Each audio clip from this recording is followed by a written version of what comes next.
네, 안녕하십니까. 용인에서 사업하는 이상덕입니다. 오늘 제가 건강 뉴트리 건강 관리 2주차를 이제 맡게 됐는데, 오늘 2주차에 진행할 강의는 이제 면역에 대해서입니다.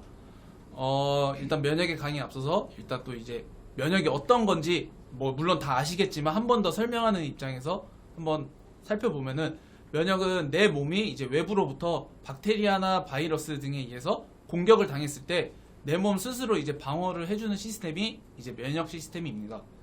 그래서 이 면역 시스템은 이제 뭐 흔히들 이제 책이나 아니면 뭐 다른 거 공부하실 때 많이 비유를 나오는 말이 뭐 경찰이나 군대를 동원해서 막아내는 시스템이라고 하는데, 이 면역의 기능에 대해서 한번 살펴보도록 하겠습니다. 면역의 기능은 크게 네 가지로 분류가 됩니다. 그래서 첫 번째는 방어 기능, 두 번째는 기억 기능, 그리고 세 번째는 정화 기능, 네 번째는 이제 재생 기능이 있는데, 우선 방어 기능은 제가 앞서 말씀드렸던 것처럼 이제 그냥 밖에 있는 위해 물질로부터 공격을 막아내는 역할을 하는 게 이제 방어 기능입니다. 그다음 두 번째 기억 기능은 저희가 같은 것이 또 들어왔을 때 당하지 않게 하기 위해서인데, 이걸 좀 다시 설명을 드리면은, 저희가 뭐 박테리아나 바이러스가 한번 들어오면은 그거를 그냥 한번 처리하면 끝이 아니라 그거를 몸 안에서는 기억하고 있습니다. 그래서 기억하고 있다가 똑같은 박테리아나 똑같은 바이러스 아니면 똑같은 또 다른 항원이 들어왔을 때 그거를 더 빨리 캐치해서 더 빨리 대응할 수 있도록 몸 안에서는 이렇게 기억을 해놓는 장치가 있습니다. 그게 이제 기억 기능인데, 조금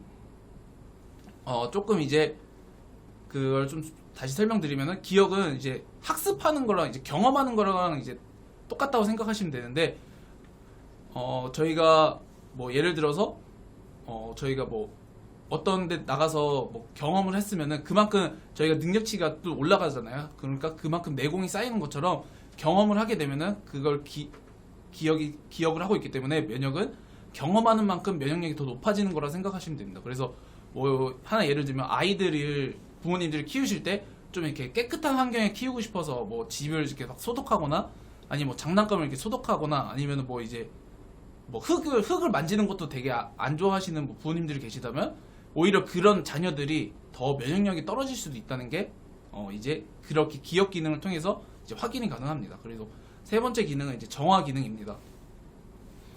정화 기능은 이제 저희가 전투 후 손상된 것을 청소한다고 제가 적어놨는데, 저희가 이제 면역 시스템과 좀 외부로부터 들어온 이제 바이러스나 박테리아 같은 것들과 싸우게 되면 항상 잔해물 같은 게 남을 수 있습니다. 근데 그런 것들을 저희가 뭐 콧물이나 아니면 가래 아니면 기침 등과 같은 이런 현상으로, 자연스러운 현상을 통해서 이걸 정화시키고 바깥으로 내뱉는 것을 이제 정화 기능이라고 합니다.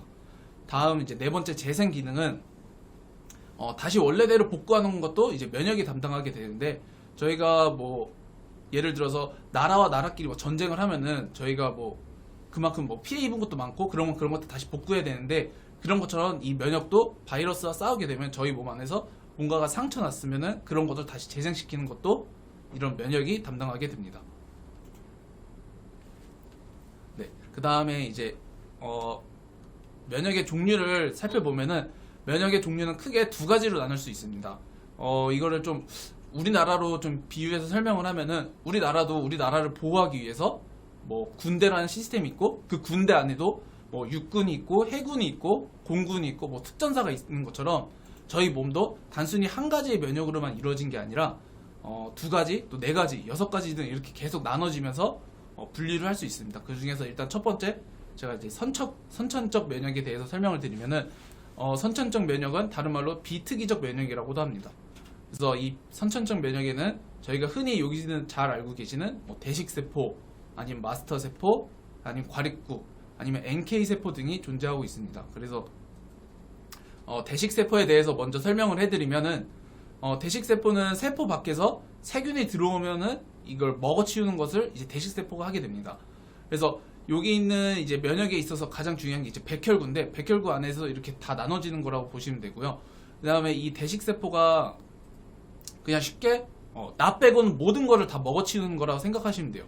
그래서 이거를 저희가 지금 뭐 외부로부터 많은 뭐 유해 물질이나 그런 걸로부터 버틸 수 있는 것도 다 이런 면역세포와 이 대식세포가 있어서, 처음에 이런 걸 잘 관리하고 먹어치우기 때문에 저희가 안전하게, 또 이제 면역이 좋기 때문에 그런 거 버틸 수 있는 것입니다. 그리고 두 번째는 이제 마스터 세포인데, 마스터 세포는 대식 세포가 일하는 것을 이제 지켜보다가 이제 과립구에게 지원을 요청하는 역할을 합니다. 그래서 흔히 이제 전달자 역할이라고도 많이 하는데, 저희가 과거에 뭐 전쟁이 나거나 아니 뭐 성에 누군가 침입을 했으면은 성에서 이제 봉화를 피우면서 이제 침입했다는 걸 알리는 것처럼, 저희가 이제 마스터 세포도 몸 안에서 대식 세포가 만약에 1차 방어선인 대식 세포가 뚫리게 되면은 그거를 마스터 세포 대식 세포가 뚫렸으니까 과립구에게 도움을 요청해야겠다라고 하면서 서로 이제 연락을 하게 되는 겁니다. 그래서 그러면서 히스타민을 터뜨리게 되고, 히스타민을 터뜨리면은 이제 혈관이 확장하게 되면서 더 빨리 세포들이 움직일 수 있도록 도와주는 게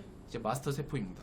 그 다음에 이제 과립구인데, 과립구는 이제 마스터 세포한테 신호를 받고 이제 지원을 나가는 역할을 합니다. 그래서 혈액에서 그냥 평상시에는 돌아다니다가 대식 세포가 만약에 뚫리게 돼서 만약에 그런 면역 싸움에서 불리하게 되면은 좀 이렇게 떨어지게 되면은 이제 과립구가 출동하게 되는데, 그래서 대식 세포는 흔히 보면은 그냥 전방에서 대기해서 먹어치우는 역할을 해주고, 과립구는 이제 후방에서 대기하다가 필요에 따라서 이제 처리를 하는 역할이 과립구입니다. 그 다음에 이제 NK 세포인데, NK 세포는 이제 많이들 들어보셔서 알고 있을 거예요. 그래서 그냥 평상시 세포가 잘 있나 지켜보는 역할을 하는데, 저는 이거를 이제 경찰이라고 비유를 하는데, 다른 책이나 저희 뭐 교재 같은 데도 봐도 경찰이라고 비유를 많이 하더라고요. 근데 그걸 보면은 저희가 경찰이 평상시에 순찰을 돌면서 저희가 뭐 안전한지 이런 거 잘 보는 것처럼, NK 세포도 이렇게 순찰을 돌면서 유전자 변이 세포가 있거나 아니면 이제 암 세포 같은 게 있으면은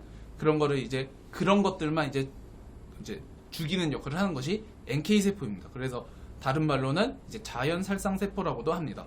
그래서 이 저희가 면역에 있어서 일단 첫 번째 이제 선천적 면역을 살펴봤는데, 선천적 면역에서만 이제 보면은 저희가 이 면역에서 몸 안에서 선천적 면역이 일어날 때는 몸 안에서 어떤 증상이 뭐 이렇게 따로 나타나지가 않아요. 그냥 몸 안에서 자기네들끼리 이렇게 싸우면서 버티는 역할을 해주는데, 이제 후천적 면역으로 넘어가게 되면은 저희가 흔히 아는 이제 감염 증상이 나타나기 시작합니다. 그래서 뭐 발열이 생기게 되고, 아니 뭐 기침이 나오게 되고, 뭐 몸살기가 있는 것처럼 그런 게 이제 후천적인 면역으로 넘어가서 생기는 증상들 중 하나입니다. 그래서 이 후천적 면역은 다른 말로는 이제 특이적 면역이라고도 하고, 그 후천적 면역의 대표적으로 있는 것은 임파구가 있습니다. 임파구는 이제 일반적인 그냥 면역을 의미한다고 생각하시면 되고요. 이 임파구도 두 가지로 나누어지는데, B 임파구와 이제 T 임파구로 나누어지게 됩니다. 그래서 B 임파구는 이제 항체를 만드는 곳으로서 항체를 만드는 곳이고, 조금 이제 이거는 B 임파구에 대해서는 조금 뒤에 다시 설명을 해드리도록 하겠습니다. 네. 그 다음에 T 임파구는 이제 세 가지로 이제 분류가 됩니다. 그래서 이거는 이제 많이 좀 들어보셨을 텐데, 이제 뭐 HT 임파구로 해서 헬퍼 T 임파구로도 하고, 그 다음에 뭐 KT 임파구는 이제 킬러 T 임파구로도 하고, ST 임파구는 이제 서프레스 임파구라고도 하는데, 그냥 쉽게 그냥 헬퍼 T 임파구는 그냥 정보병 역할이라고 생각하시면 돼요. 그래서 도와주는 업무라고 생각해서 그냥 정보를 받아서 전달해주는 역할이라고 생각하시면 되고, 그러면 이제 킬러 T 임파구는 이제 제목에서, 그러니까 이름에서도 볼 수 있듯이 킬러 T 임파구는 말 그대로 그냥 그런 정보를 헬퍼 T 임파구로부터 받은 정보를 토대로 세포나 이렇게 감염된 세포를 죽이는 업무를 하는 게 이제 킬러 T 임파구라고 말씀드리고 싶습니다. 그래서 서프레스 임파구는 이제 상황 종료를 알리고 면역 활동을 억제시키는 임파구라고 생각하시면 됩니다.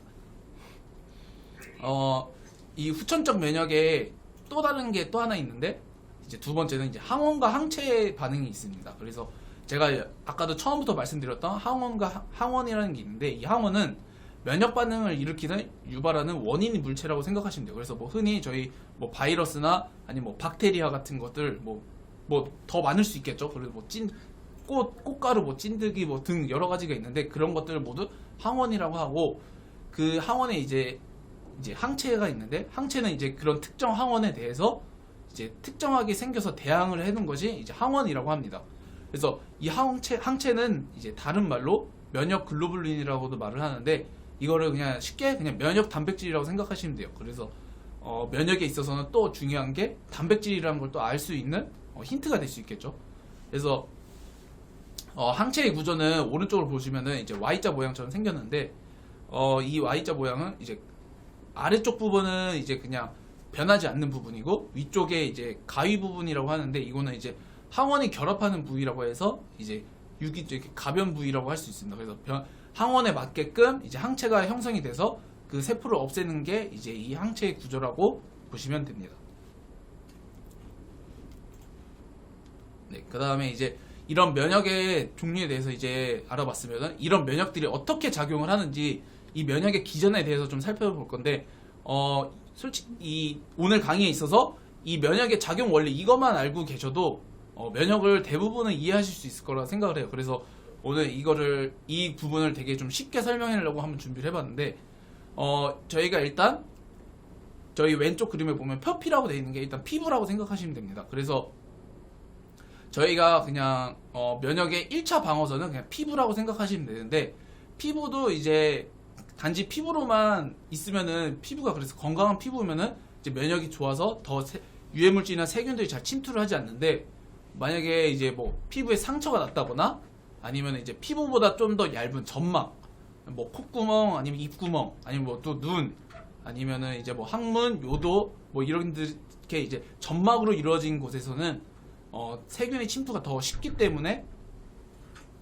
저희가 피부에서 만약에 막지를 못하면은 그 다음에는 이제 백혈구 시스템이 돌아가는 이제 대식세포가 이제 시작하게 됩니다. 그래서 표피에서 만약에 침투가 되면은 대식세포가 이제 세포들 옆에서 이렇게 버티고 있다가 들어오면은 이렇게 잡아먹는 역할을 하는 것이 이제 대식세포입니다. 그래서 대식세포를 보면은 이제 최초 대응이라고도 할 수 있는데, 아까도 말씀드렸듯이 대식세포는 나를 제외한 모든 거를 전부 먹어치운다고 생각하시면 돼요. 근데 이 대식세포도 무제한으로 먹으면은 저희가 뭐 병에 걸리지도 않고 다 모두 건강하게 살 수 있겠지만, 이 대식세포는 한계가 있습니다. 그래서 뭐 예를 들어서 대식세포 한 개에 이제 뭐 10개의 항원을 먹을 수 있다면은 그 10개를 먹고 그냥 자폭해버리는 게 이제 대식세포의 특징인데, 반면에 그렇게 대식세포가 자폭을 하면은 또 그만큼 빨리 생성이 되는 게 또 대식세포입니다. 그래서 만약에 이 대식세포에서도 못 막아서 너무 많은 항원들, 뭐 저희가 그냥 많은 군대가 이렇게 쳐들어오면은 저희가 막을 수 없는 것처럼 대식세포에서도 한계가 있으면은 그 다음에는 아까도 말했듯이 마스터세포한테까지 연결이 돼서 그 신호가 이제 과립구한테까지도 이제 마스터세포가 히스타민을 터뜨리면서 과립구에게 이제 신호를 보내게 됩니다. 그러면은 이제 후방에서 이렇게 대기하고 있던 과립구가 대식세포를 지나서 진피층을 통해서 이제 침투한 이제 바이러스나 아니면 세균들 아니면 유해 물질들을 먹어치우는 또 역할을 하는 것이 이제 과립구가 하는 역할입니다.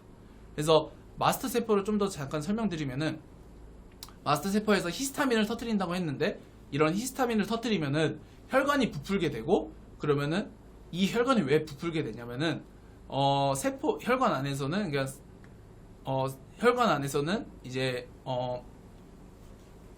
혈관 안에 작은 구멍들이 있는데, 세포들이 지나다닐 수 있도록 작은 구멍이 있는데, 그거를 그냥 더 잘 지나갈 수 있도록, 더 빠르게 잘 지나갈 수 있도록 하는 것이 이제 마스터 세포가 히스타민을 터뜨리면은 혈관이 확장되는 것만큼 이제 그게 더 잘, 어떻게 보면 세포가 더 원하는 곳에 빨리 도착할 수 있게끔 하는 것이 해야 하기 때문에 히스타민을 터뜨리는 거라고 알시면 될 것 같습니다. 그래서 그 다음에 이제 과립구는 아까도 말했듯이 1차 면역을 밀릴 때 이제 지원을 해주는 역할을 하고, 그러면은 이제 처음에 이제 이 과립구까지가 아까도 선천적 면역이었고, 그 다음에 이제 혈관 속에 있는 임파구나 이런 것들이 이제 후천적 면역에 속하는데, 이 과립구에서도 막지 못하면은 이제 헬퍼티 임파구가 이게 혈액에서 이렇게 돌아다니면서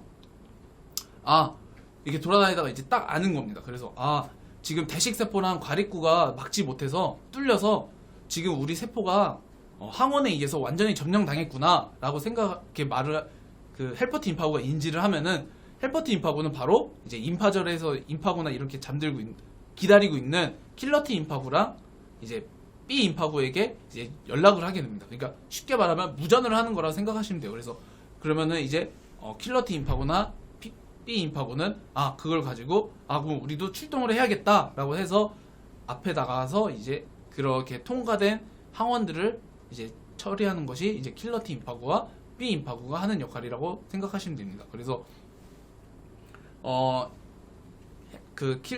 헬퍼 T 임파고는 이제 정보를 파악해서 전면전에 이제 선포를 하는 역할이고, 그리고 이제 정보를 전달할 때는 좀 구체적으로 정보를 전달해주는 역할을 하는 게 또 이제 헬퍼 T 임파고입니다. 그래서 뭐 예를 들면은 저 항원이 검은 모자를 쓰고 있고 뭐 빨간색 옷을 입고 있고 하얀색 신발을 신고 있다, 이렇게 자세하게 알려줘야지 우리 세포랑 그런 감염된 세포랑 헷갈리지 않게 처리를 할 수 있기 때문에 정확한 정보 전달을 하는 것이 이제 헬퍼 T 임파고라고 할 수 있습니다. 그 다음에 B 임파고에서도 이제 항체를 생성하는데, 보통 항체를 생성할 때는 뭐 수갑이라고도 표현을 하는데, 그게 이제 표현이 뭐냐면은 B 임파고에서도 이제 항체를 생성하면서 Y자 모양에 맞는, 아까도 말씀드렸던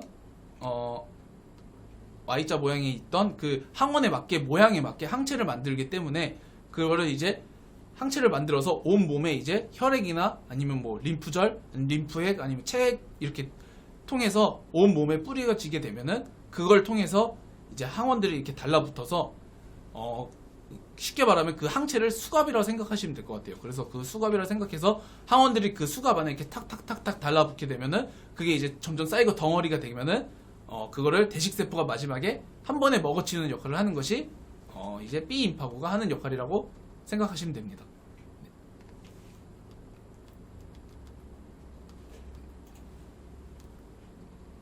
네, 그 다음에 이제 이런 면역 질환에 있어서 좀 여러 가지가 있는데, 면역 질환에 대해서도 좀 살펴보면은, 면역 질환은 크게 알러지성 질환과, 그리고 또 이제 암, 그리고 또 뭐 자가 면역 질환으로 이제 크게 나눠볼 수 있을 것 같은데, 알러지성 질환은 저희가 흔히 그냥 면역력이 저하가 되면은 생겨나는 질환을 이제 알러지성 질환이라고 합니다. 그래서 대식세포가 해결할 수 있는 거를 이제 좀 민감하게, 좀 과민하게 반응을 해서 마스터 세포가 미리 히스타민을 터뜨리는 것이 이제 알러지성 질환인데, 이게 왜 이제 대식세포가 민감하게 반응을 하냐면은 예전에 한번 크게 데인 적이 있다고 생각하시면 될 것 같아요. 뭐 예전에 저희가 아까도 말했지만 선천적 면역까지는 그냥 몸 안에서 자체적으로 하기 때문에 저희가 크게 증상을 못 느끼는데, 후천적 면역까지 넘어가서 저희가 임파고절까지 넘어가면은 저희가 몸에서 이제 뭐 발열 증상이나 아니 뭐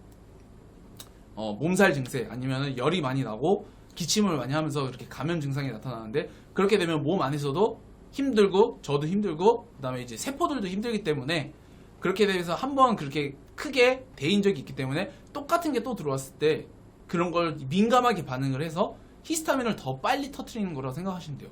근데 저희가 히스타민을 흔히 알고 있으면은 이제 히스타민을 터트리면 염증이 발병이 된다고 말하는데, 그걸 이제 염증이 발병이 되고, 그러면 그 혈관이 부풀어 오르면서 그 부위가 이제 실제로 살이 이제 빨개지고, 그 부분에 이제 발열감이 있고, 또 이제 간지러움증이 생길 수가 있습니다. 그러면은 그게 이제 알러지성으로 이어지고 아토피까지 이어지고, 그 다음에 심하면 이제 더 두드러기까지도 날 수 있는 게 이제 알러지성 질환이라고 생각하시면 됩니다.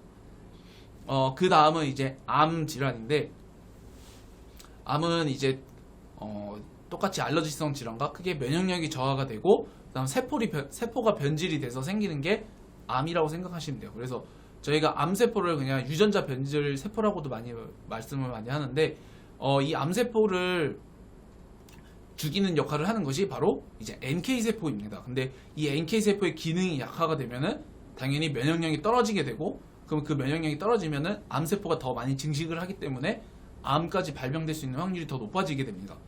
그래서 실제로 이 NK세포는 저희가 암 진단할 때도 많이 이용되는 수치라고 합니다. 그래서 이 NK세포는 많이 알려져 있어서 사람들이, 특히 저희 우리나라 같은 경우는 암으로 인해서 돌아가시는 분들이 많기 때문에 이 NK세포의 관리를 더 많이 해주는 게 더 중요하다고 말하고 싶습니다. 그래서 면역 관리에 더 신경을 써야 되고, 그 다음에 또 선천성 면역인데다 과도한 스트레스나 이제 물질로 이제 일반 세포가 변질이 되는 것이 이제 암세포라고 이제 알면 될 것 같습니다. 그 다음은 이제 자가 면역 질환인데, 요즘은 이렇게 자가 면역 질환을 알고 있는 분들이 주변에 많이들 있으실 거예요. 근데 이 자가 면역 질환이 뭐냐면은 내 몸에 있는 세포가 다른 세포를 구별하지 못하고 그냥 내 몸 자신을 공격하는 거를 이제 자가 면역 질환이라고 합니다. 그래서 아군이 아군을 몰라보고 공격하는 현상을 이제 자가 면역 질환이라고 하는데, 이 자가 면역 질환은 이제 아까도 말씀드렸던 임파구 중에서도 T 임파구가 이상해지는 것을 이제 자가 면역 질환이라고 합니다. 그래서 T 임파구에서 아까 말했던 그 KT, 이제 킬러 T 임파구라고는 말이 있는데, 그 임파구는 이제 골수에서 이제 생성이 되는데, 이 골수에서 생성이 되고 끝이 아니라 이제 흉선에 가서 이제 훈련을 받게 됩니다. 그래서 뭐 어떤 훈련을 받냐? 그러면 이제 저희가 아군을 알아보는 훈련을 이제 받는 거라고 생각하시면 됩니다. 그래서 저희가 뭐 내 몸에 있는 세포가 진짜 내 몸 세포인지, 아니면은 암세포가 이렇게 변장을 하고 감염돼 있는데 감염 안 된 척 하고 있는 건지 라는 거를 이렇게 훈련을 받는 것이 이제 흉선에서 훈련을 받는데, 이 좀 예를 들면은 만약에 100개가 훈련을 받으러 가면은 생존율은 이제 2%밖에 되지 않습니다. 그래서 나머지 98개는 그냥 죽어서 없어지는 역할이고, 나머지 2개가 돌아와서 이제 잘 훈련을 받았기 때문에 그걸 가지고 이제 판단을 해서 변질된 세포나 이제 뭐 그런 것들을 죽이는 역할을 하는 것이 이제 KT 임파구라고 할 수 있습니다. 아까 말씀드렸듯이 이 NK 세포가 요즘 말이 많고 저 이제 방송에서도 많이 나오고 있는데, 이 NK 세포 같은 경우를 좀 추가적으로 말씀드리면은 NK 세포는 얼마나 많은지가 그렇게 중요하지 않고, 얼마나 이 NK 세포가 활동적인지, 얼마나 활발한지를 보는 게 중요한 지표라고 생각하시면 됩니다. 그래서 좌측 사진을 보시면은 일반인 암과 암 환자와 이제 NK 세포, 일반인과 암 환자의 NK 세포 활성도를 나타내는 건데, 건강한 일반인 기준은 이제 그냥 100%로 이렇게 맞춰져 있지만, 뭐 폐암 환자나 난소 환자, 이제 암 환자들은 대부분 20%에서 30% 사이밖에 안 되고, 그나마 이제 유방암 환자들은 40%까지 되는 것을 볼 수가 있습니다. 그래서 NK 세포가 기능이 이제 활성도가 떨어지면은 그만큼 면역력이 떨어지는 거고, 그만큼 면역력이 떨어지게 되면은 유해 물질로부터 쉽게 노출이 돼서 내 몸을 방어하지 못하고 암세포가 더 빨리 증식이 되고, 그러면은 최종적으로 이제 NK 세포가 기능이 점점 떨어지게 되면은 암까지 발병될 수 있는 게 이 NK 세포라고 생각하시면 됩니다. 그래서 이 연세대학교 뭐 의사분이 이제 교수님도 말씀하신 것도, 이 NK 세포의 활성도를 높인다는 가장 큰 의미는 이제 자기 자신의 전체적인 면역력 지표를 이제 보는 것을 말한다고 하는 것처럼, 이 NK 세포를 활성도를 높이면은 그만큼 면역력이 올라간다라고 생각하시면 될 것 같습니다. 그래서 이 면역력을 높이기 위해서는 여러 가지가 있는데, 뭐 적절한 운동을 하고, 과도한 운동보다는 그냥 적절한 운동이 하는 것이 제일 좋습니다. 근데 이제 뭐 많이들 바쁘셔서 이제 운동을 잘 못 하시는 경우가 많은데, 그냥 집에서 이제 요즘 홈 트레이닝도 많이 하니까 그런 거를 통해서 적절한 운동을 해주시는 게 좋고, 그 다음에는 이제 웃는 게 또 이제 스트레스 줄이는 거에 가장 좋은 거니까, 이제 또 많이 웃으시면서 또 긍정적인 생각을 하시면은 더 이제 면역력이 높아지는 걸로 할 수 있습니다. 그리고 이제 밤에는 이제 요즘은 특히 더 이제 늦게 자시는 분들이 많은데, 뭐 요즘은 12시에 주무시는 분들이 거의 없는 것 같아요. 대부분 막 새벽에도 주무시는 것 같고, 저도 어제도 이제 오늘 새벽에 잔 것 같아요. 그래서 새벽에 잔 것처럼 이렇게 밤에는 휴식을 많이 취하고, 그래서 낮에는 또 이제 햇빛을 많이 보면서 자기 면역력을 높이는 게 또 중요하고, 또 이제 가장 중요한 게 먹는 게 중요한데, 이제 인스턴트 식품을 안 먹는 게 또 중요합니다. 그래서 그런 말이 있잖아요. 그 이제 좋은 걸 많이 먹는 것보다는 안 좋은 걸 안 먹는 게 더 좋은 걸 수도 있다라는 말이 있는 것처럼, 인스턴트 식품 줄이고, 그다음에 이제 또 중요한 샴푸나 치약, 생피품에 있는 계면활성제 같은 것도 조심하는 게 좋고, 그리고 저희가 이제 체온이 떨어지면 그만큼 면역력이 낮아지기 때문에 우리 체온이 1도 떨어지면은 사람의 면역력이 30% 정도나 감소된다고 합니다.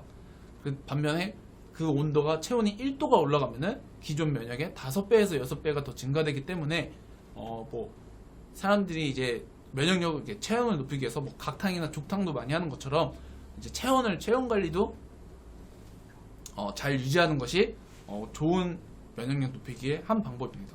그리고 이제 면역력 높일 때 또 이제 가장 좋은 방법은 이제 잘 챙겨 먹는 건데, 이제 영양소를 챙기기입니다.